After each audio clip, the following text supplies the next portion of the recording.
Hola, ¿cómo están? Vamos a seguir analizando la responsabilidad contractual. En este momento vamos a analizar ahora la constitución en mora del deudor. Ya habíamos analizado el primer presupuesto, que es la existencia de un vínculo contractual. El segundo presupuesto lo analizamos en el video anterior, que corresponde a la inejecución de la conducta debida. Y ahora es el tercer presupuesto, que es la constitución en mora del deudor. ¿Qué es la mora del deudor? Bueno, hay un elemento común entre la conducta que habíamos visto y la prestación, que es el tiempo. O sea, la ejecución de la conducta debida como la prestación deben alcanzarse en la época que fijen las partes, ¿no? Un retardo, aún en el supuesto de que la conducta se despliegue y la prestación se logre, hace incurrir en responsabilidad. ¿Ya? Es como un cumplimiento imperfecto, en cierta forma. Toda obligación debe ejecutarse en cierto lapso de tiempo. Ese lapso puede estar definido por las partes, establecido por la ley, o depender de la actividad del acreedor, ¿ya? Como se analizará más adelante. En el sistema jurídico prevé todas estas posibilidades para prefijar la oportunidad en que desarrollarse la debida conducta y actualmente alcanzarse la prestación. El tiempo forma parte de la obligación, es un elemento inherente a sus componentes. Lo que no puede existir es una obligación sin plazo, determinado o terminable. Es más, los llamados contratos de ejecución instantánea no suponen un cumplimiento coetáneo a su celebración, sino la exigibilidad de la conducta estipulada inmediatamente después de su perfeccionamiento. Pero siempre mediará un espacio de tiempo entre el contrato y el cumplimiento, es decir, la exigibilidad misma de los derechos que emanan del contrato. En consecuencia, el tiempo es un elemento que forma parte de la obligación, que está indisolublemente unido al deber de conducta típica en que ella consiste. Este elemento se traducirá a la hora de reclamar la reparación de los daños en uno de los requisitos de la indemnización de perjuicio, a saber, la constitución en mora del deudor. ¿Cuál es la utilidad de la constitución en mora? Bueno, para comprender la utilidad, lo primero que basta señalar en que no pueden reclamarse los perjuicios que se siguen de la inejecución que veíamos en el estadio anterior, mientras esta última no sea exigible y permanezca incumplida. La mora, por lo mismo, es el retardo culpable de la obligación, o sea, la inejecución de la conducta estipulada en el contrato más allá del término en que debió haberse ejecutado. Como ya se explicó, siempre la obligación debe cumplirse después de perfeccionar el contrato, aun cuando medio un espacio de tiempo insignificante entre el contrato y el cumplimiento de la obligación que él genera. De lo contrario, no estaríamos frente a una obligación contractual. La ley prevé esta situación configurando tres hipótesis, ¿ya? Que presumen antijurídico, es decir, culpable el incumplimiento. Ya, lo primero es cuando el plazo está dentro del cual debe ejecutarse la prestación, plazo expreso. O sea, básicamente hay un plazo definido por las partes. Dos, cuando la época en que debe ejecutarse la conducta se deduce de la naturaleza de la prestación, o sea, un plazo tácito. Es decir, la carne que se vence, no hay un plazo, ¿no? El vencimiento del mismo producto o del mismo servicio. Y cuando no existe un plazo, ya sea expreso o tácito, se requiere judicialmente al deudor, es decir, que se le emplaza a ejecutar la conducta debida. Estas son las tres hipótesis contempladas en el artículo 1551 que pasamos a revisar de inmediato, 1551, con respecto a la constitución en mora del deudor. Está buscándolo. 1551 está hacia adelante, me equivoqué. Ahí está. Dice que el deudor está en mora en las tres oportunidades que les mencionamos. O sea, básicamente el profesor pegó el artículo al apunte, ¿no? de inmediato. El primero es cuando no se cumplió la obligación dentro del término estipulado, ya lo habíamos visto. El segundo es que cuando no se ha podido ser dada o ejecutada, sino dentro de cierto espacio de tiempo y el deudor ha dejado pasar sin darla o ejecutarla.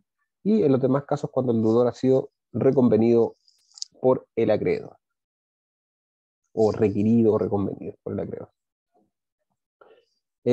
Nos dice también el 1552 que en los contratos bilaterales ninguno de los contratantes está en mora dejando cumplir lo pactado mientras el otro no cumplió por su parte. O sea, si el acreedor no cumplió con la parte, no está llano de cumplir, ¿no? con su parte, tampoco podría por lo menos exigirse al deudor que cumpla también. Esto es lo llamado la mora, purga la mora, ¿no? Es decir, básicamente que el plazo, una vez cumplido el plazo, se vienen ciertas consecuencias. Lo primero es destacar el principio de reciprocidad, que ya lo vimos, lo acabamos de leer en el artículo siguiente, en 1552, la excepción de contrato no cumplido. Pero ni aún en estos casos puede estimarse que hay un retardo culpable imputable al deudor cuando las partes del contrato revisten simultáneamente y recíprocamente el carácter de deudor y acreedor, ¿no? En tal caso, la reciprocidad se impone por sobre los presupuestos contemplados en el 1551. No puede considerarse que exista retardo en el cumplimiento de una obligación contractual cuando la causa final de la misma, representada por la obligación que correlativamente pesa sobre la otra, está incumplida, ¿no? O sea, básicamente lo que leímos en el 1552. En otros términos, el retardo de uno de los obligados solo es antijurídico cuando la contraparte ha cumplido o se allana a cumplir en la forma y tiempos debidos. Si no así no fuere, o ambos contratantes estarían en mora, uno de ellos estaría en situación ventajosa sobre el otro. Lo anterior supone, como es obvio, que ambas obligaciones sean simultáneamente exigibles, ya que si es exigible y la otra está pendiente en razón de una modalidad, por ejemplo, solo hay retardo por parte de quien debiendo cumplir no lo ha hecho. El principio de igualdad de condición de todos los acreedores par condition creditorum es el que mejor lo explica, a nuestro juicio, que se dé primacía a la reciprocidad tratándose los contratos sin alamáctilos.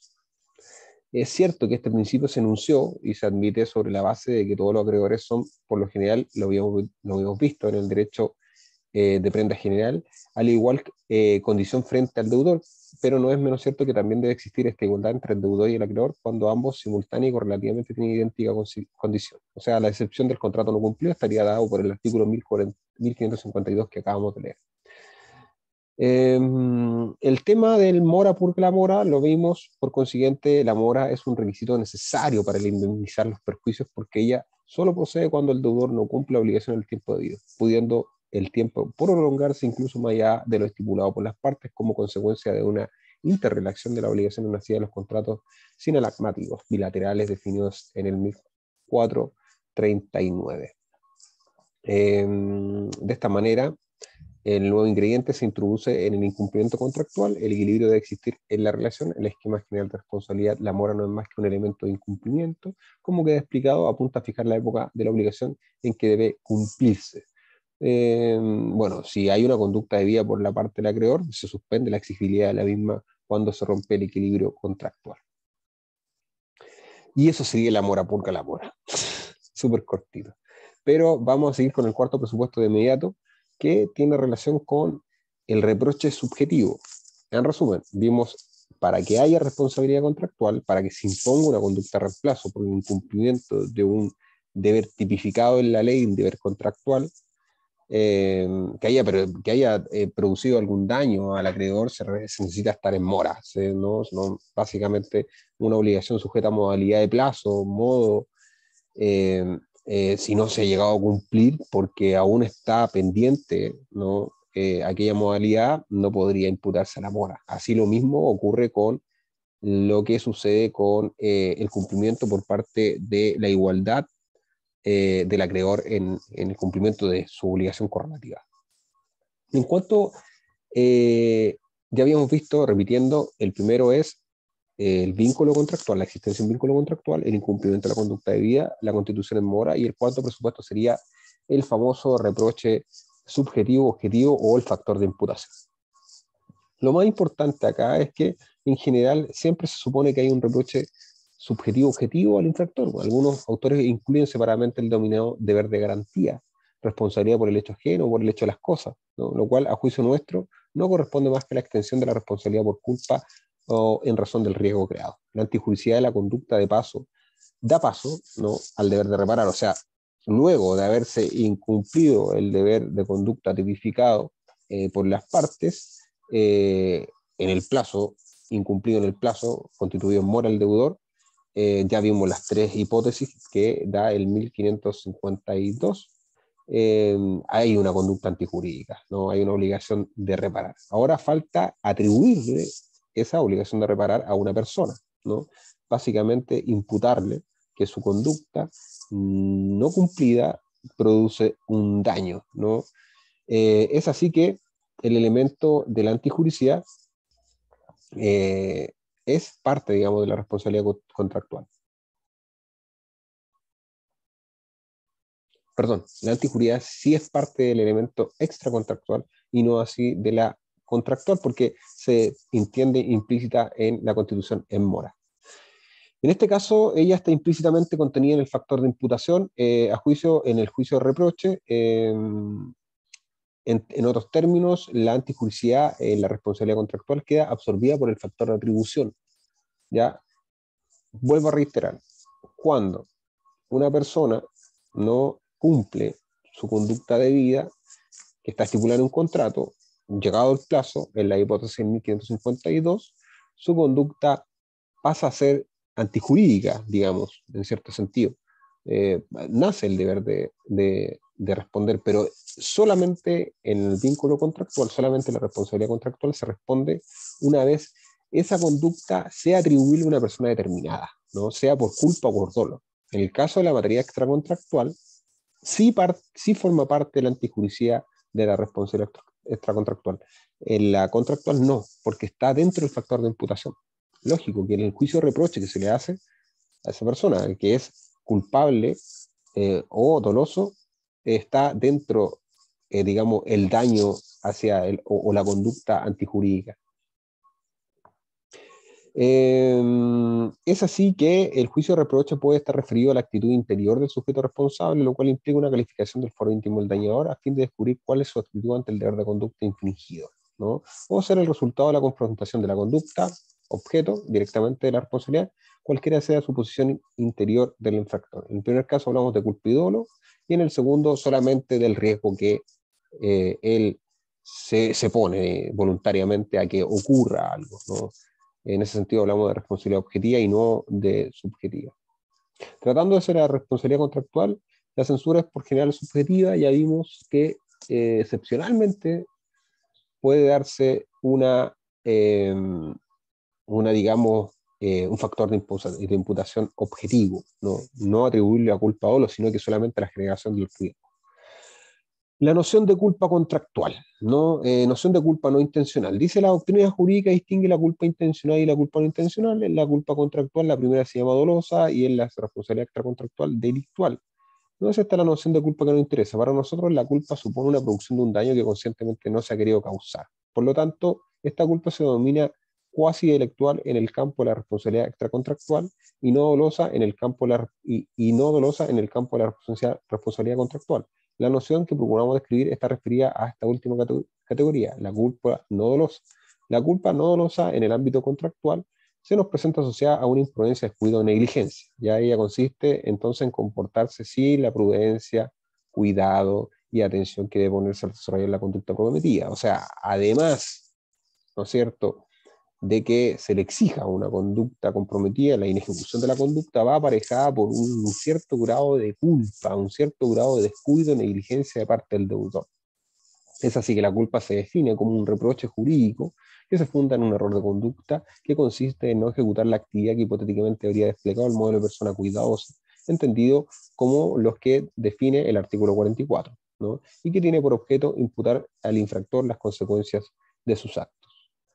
Creemos nosotros, cree el profesor Nelson Gallardo, a propósito de eso digo que el apunte es de él, ya para que no haya problemas de autoría.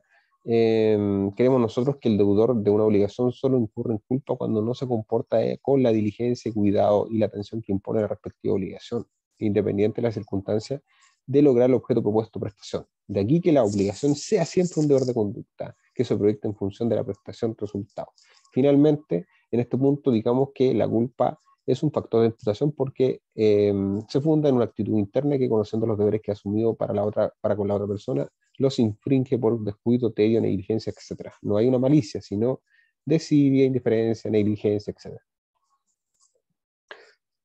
Ahora, la culpa intencional o dolo. Ya, el dolo, hay un carácter subjetivo también, plantea varios problemas. Lo dice el artículo 44, que el dolo consiste en la intención, posibilidad de inferir injuria a la persona o propiedad de otro. Como es sabido, este daño puede ocurrir a propósito de la celebración de una convención, vicio del consentimiento. Este daño, ¿no? Este daño puede ocurrir en el vicio del consentimiento a propósito de la celebración.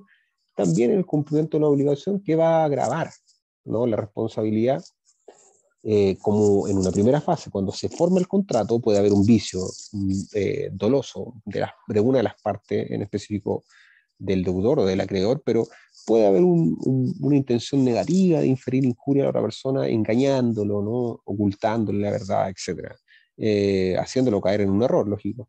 Y también en el cumplimiento, en la fase, digamos, de que el contrato ya nació, ¿no? Y la persona no lo incumple precisamente para inferir injuria al acreedor o producirle algún daño, bueno, ahí va a agravar la responsabilidad, ¿no? Va a agravarla, va en cierta forma, va a hacer que la indemnización de perjuicio sea mayor, ¿no? Y también hay un dolo en la comisión del delito civil porque en cuanto a la responsabilidad delictual, ¿no? Pero el dolo básicamente es el mismo, ¿no? Solamente que hay una triple identidad, ¿no? Intención positiva de causar daño o perjuicio a la persona o propiedad de otra. Lo difícil, aun cuando no imposible, es conseguir esta actitud maligna de parte de un sujeto que obra, según definición, con el propósito manifiesto de causar daño y valiéndose de ello de la celebración de un contrato, del cumplimiento de una obligación y de la ejecución de un hecho. Lo más probable y usual es que la intención indicada sea consecuencia de un provecho correlativo que se procura alcanzar a pesar de que ello se acarrea en perjuicio de otra persona. Es decir, el dolo es uno solo y dentro del íter contractual, ¿no es cierto?, comienza generándose el contrato. Luego de eso, cumpliéndose el contrato y luego de eso, realizando un hecho, ¿no?, que produce daño, ¿no? Un hecho eh, que básicamente va a producir eh, un delito, ¿no? Un delito civil. Sostener que el dolo implica causar el daño por el solo afán psicológico de provocarlo no parece posible, al menos en el plano de la racionalidad. En otros términos, una conducta dolosa solo puede explicarse razonablemente en función de la consecución de un beneficio que se logra, ¿no? O sea, finalmente el dolo siempre va aparejado de algo que yo gane, no algo solamente para causar daño, es casi irracional, pero la idea de esto es que siempre hay una, digamos, un beneficio que reporta para quien lo hace, ¿no? Es por ello que muchas veces en muchas normas se prohíbe que la persona se aproveche de su propio dolo, ¿no? Generalmente en muchas normas aparece que el dolo no podría yo pedir, digamos, la resolución de un contrato en el cual yo he contribuido dolosamente a que se produzca un vicio, ¿no? Y la nulidad en ese sentido. Por otra parte, es difícil probar la intencionalidad de una conducta, puesto que ello implica indagar en el foro interno al autor del dolo para establecer su deseo y propósito más íntimo. ¿Cuál es el preciso alcance del 44, dice el profesor? Bueno, aquí hay que tener en cuenta varias cosas. Primero, si pudo prever el daño. La previsibilidad del daño, lógico, es algo inherente al dolo. La primera cuestión surge, lógicamente, con la previsibilidad, prever si se puede o no producir el daño. Más precisamente, si se trata de determinar que la responsabilidad asiste a quien, advirtiendo que su acción o omisión causará inevitablemente un daño, lo acepto, pero con el propósito de que éste se produzca, pues de igual manera forma parte del dolo directo, que es la regla general consagrada en el 44. Si una persona tiene perfecta conciencia que su acción o omisión producirá un daño cierto, inevitable y real, al aceptar este resultado, admite paralelamente que el daño se produzca, ¿no? De aquí que podemos destacar que la previsibilidad absorbe la intencionalidad. O sea, básicamente, si previó que pudo causar un daño, ya no interesa la intencionalidad porque ya lo previó. Es decir, constituye, digamos, parte de la definición de previsión la intencionalidad. Ahora, si el sujeto como integrante o participa en una relación jurídica tiene conciencia de que se producirá un daño, ¿no? Y está en situación básicamente, de que no se produzca, de atajarlo, ¿no? Según los deberes que le impone el ordenamiento jurídico completo, al no hacerlo se integra en la cadena causal intencionalmente, ¿no? La intención de que trata el 44 no consiste en deseo, sino que una situación que se produzca, sino en conformidad consciente con el sujeto del posible resultado sobreviviente. Por último, cabe preguntarse qué diferencia existe entre desear el resultado y aceptar la sabiendas, ¿no? Al parecer, ninguna, porque si yo lo acepto, a sabiendas de que se va a producir un perjuicio para el acreedor, estoy amparándome lógicamente en subsumir la intencionalidad nuevamente en lo que decíamos. O sea, la previsión contiene la intencionalidad. Ahora, en cuanto a la representación, el oral doloso se nos representa entonces como un resultado de una conducta que se autodetermine a conciencia propia, ¿no? O sea, finalmente la representación sería como algo como la conciencia y la ilicitud en materia penal. Es decir, básicamente que es ilegítimo y que provocará un daño injusto, ¿no? La representación forma parte, digamos, de los componentes del foro interno. ¿no? Es así que la conducta se autodetermina, yo me autodetermino, hay una conciencia de la ilicitud misma y hay una convicción de que se va a producir un daño inevitable y, por cierto, injusto. Cuando nos referimos a una conducta autodeterminada, lo hacemos sobre la base de un destino previo cuyo objetivo es lograr un beneficio indebido, eh, que no podría obtenerse de otra forma, ¿no? Conforme al derecho, dando el cumplimiento de las obligaciones asumidas. Así, por ejemplo, si el sujeto no está objetivamente en situación de cumplir una obligación porque carece de medios por pagar, por sobre su designio se instala el supuesto que neutraliza el designio anterior. O sea, si no tiene medio para pagar, claramente no hay una intencionalidad. Agravante de responsabilidad. Bueno, en la responsabilidad contractual, el dolo obligacional, que ya habíamos estudiado, trae consigo un agravamiento de la responsabilidad. Sí, lo vimos, lógicamente, que se extiende a reparar daños imprevistos, ¿no? No solamente los previstos. El dolo eventual, en su caso, el autor no desea el daño, pero lo asume igual, con una elevada posibilidad que se produzca. Ya en otras palabras, el autor del dolo persigue el daño, que el daño se produzca, o a lo menos lo asume voluntariamente su causación. Algo probable, ¿no? Ahora, la noción del riesgo como factor de imputación, nos salimos un poco de la subjetividad y nos vamos a la creación de riesgo. Ya salimos del dolo, salimos del factor de imputación, dolo culpa, ya vimos lo que significa, vimos la previsibilidad, vimos la conciencia de la ilicitud. No aparece la inexigibilidad de otra conducta, sí apareciera como acá en cuanto a referirse, ¿no?, a un componente del dolo como eh, si pudiera haber hecho otra conducta el deudor y hubiera podido evitar aquel daño injusto al acreedor, pues sí podría hablarse de exigibilidad de otra conducta. En la vida moderna, especialmente a partir de la revolución industrial, lo encontramos con que finalmente los factores subjetivos no son suficientes. O sea, muchas actividades productivas fueron creando situaciones de peligro, ¿no? Y que en muchas ocasiones no decían relación mucho con que fuera precisamente atribuible a una persona, ¿no? Porque el camino de causal es muy largo, ¿no?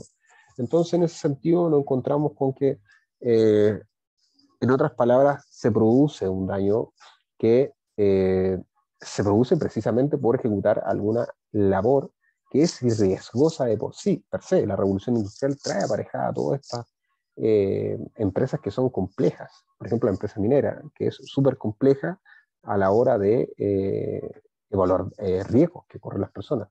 Por lo tanto, el que ejecuta una labor de estas que hablamos asume el riesgo de cierta forma de la actividad que realiza y también en beneficio de lo que le recauda. Y el minero gana mucha plata.